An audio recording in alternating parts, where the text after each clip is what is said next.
Hi, I'm Hugo Restall, the editor of the Far Eastern Economic Review.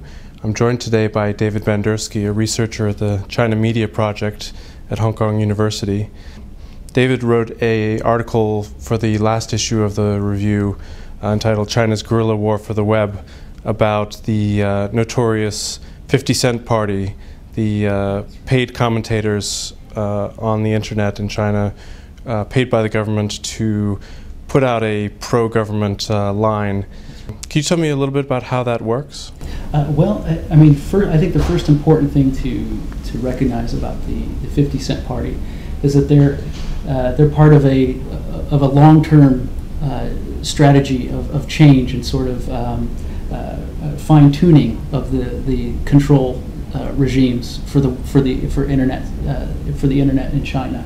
These commentators, when they make their comments on the web, they don't reveal themselves that they're paid commentators. I mean, they pose essentially as an ordinary netizen posting a comment on a bulletin board. That's right. Yeah, I mean that's the beauty of the system, because they appear, for all intents and purposes, to be your ordinary web user. So they just participate in the online opinion. But another important thing to emphasize, I think, about the commentators is that they do play a role in monitoring content.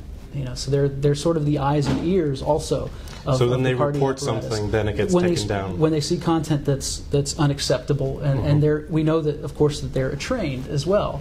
The information office is now, and the cultural ministry is now training these teams. So they're licensed and trained web commentators. Isn't this in some ways a good sign that it shows that the Chinese government is A, having difficulty controlling the web, and B, recognizing that public opinion has its own dynamics, and that the old way of simply telling people what to think doesn't work anymore, and people are mistrustful of anything that comes with a government label on it. So they have to conceal the fact that they're working for the government. Right. That's one reason I made a point of getting another perspective. Li Yonggang, who's a really respected expert on the internet, just here at Chinese U, made exactly that point. He said this is not a sign necessarily of the strengthening of controls, but a weakening.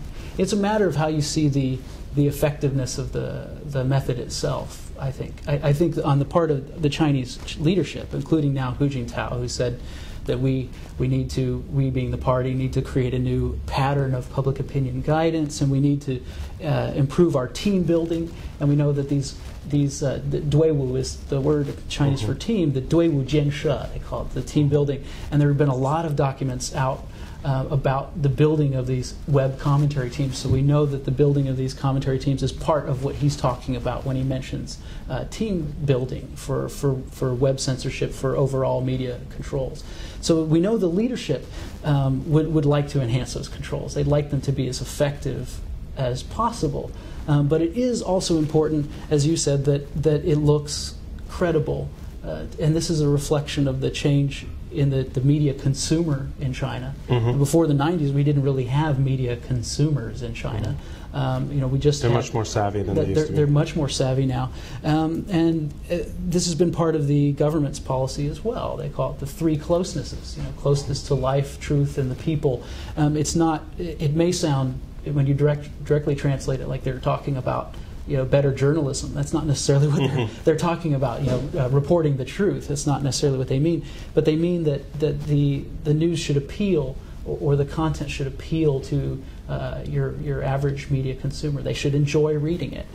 Does this undermine trust in the conversation on the internet? Because basically now anyone who takes expresses a strong opinion is going to be suspected of either being a government 50-cent party commentator, or there was also rumors that the American government might be funding people or something. Yeah.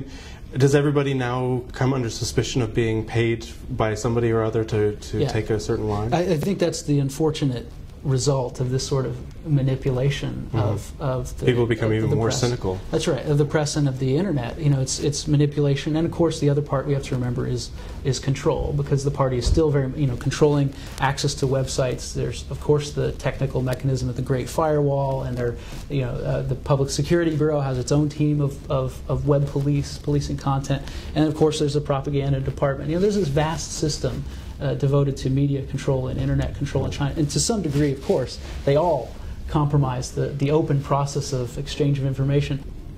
One particular incident you mentioned in the article is the government-orchestrated campaign against CNN after the comments by commentator Jack Cafferty about the Chinese government being goons and thugs.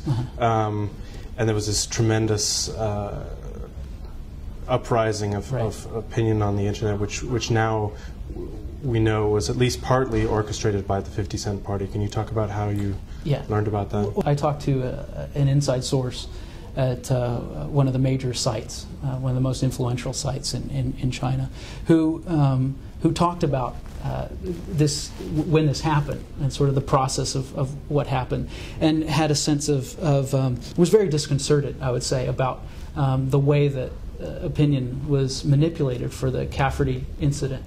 50 Cent commentators, the web commentators, were saying, "Well, post this," and they can tell them basically, "We want post this in a prominent position." And there's a kind of what happens is a kind of negotiation process, because they can't completely lord it over the commercial sites. You know, they still have to consider profitability, and of course, on the other hand, the party leaders still want the media industry to develop, and they understand that they can't be totally hands-on. But nationalism does sell also. That's right. That's true too. Yeah. That's true. But it was disconcerting for this high-level editor to find that looking after a few hours or after the next day that the comments had totally gone in this direction. So in general, would you say that this effort has been pretty successful?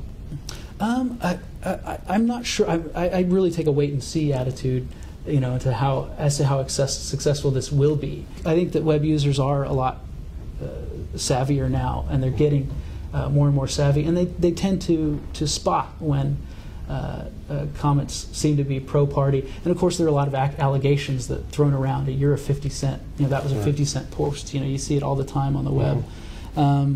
It's almost like an arms race for public opinion between the government and the skepticism of the netizens. And you don't want to get into a contest with Chinese netizens, because they can be pretty hardcore about uncovering any sort of deception. And they are really, skeptical's right. They're increasingly, very skeptical of the government, and they're very skeptical of propaganda or anything that smacks of propaganda, and that's hard to avoid. Well, thank you very much, David, for being with us. This has been a video of the Far Eastern Economic Review. I'm Hugo Restall. Thank you for joining us. I hope you enjoyed it, and please check back at www.feer.com for more videos.